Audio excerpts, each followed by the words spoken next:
Now to the lakeshore. Hundreds of residents still recovering from massive flooding brought on by a strong summer storm back in July. Tonight, we're learning about help for those hardest hit.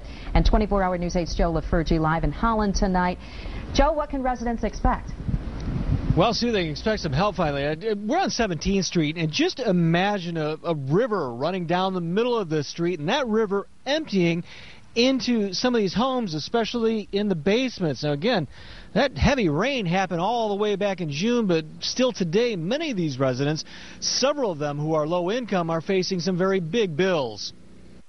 Tracy Probst remembers when the rain came, when it poured through the cracks of his 17th Street home's foundation, flooding his basement. You can see the line right there, and the dirt is. It's like it's a swimming pool, so we had to throw everything away. But that was not the end of Probst's loss. Under all that water sat his furnace. We had a guy over here and couldn't fix it because of all that dirt and all that stuff, and it's impossible to get it fixed. For Probst, it's his furnace. For others, it's their entire foundation.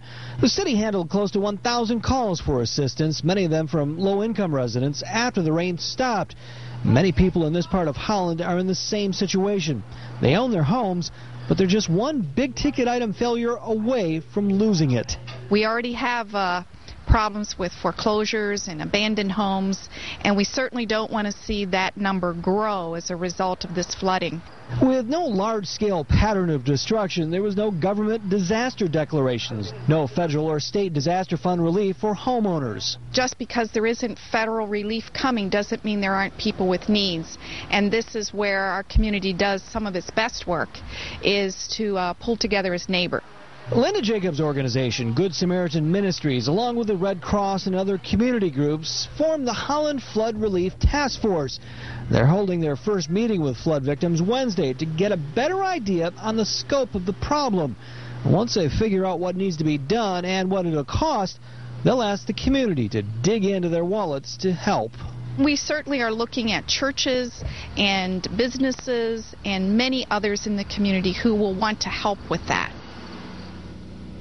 And to qualify, among other things, you need to live in the 49423 or 49424 zip codes here in Holland. That meeting is set for between 2 and 8 p.m. Wednesday at the Midtown Campus Auditorium. That's on West 15th Street. Now, there are several other qualifications you have to meet. We have that entire list of qualifications on our website at woodtv.com. Back to you.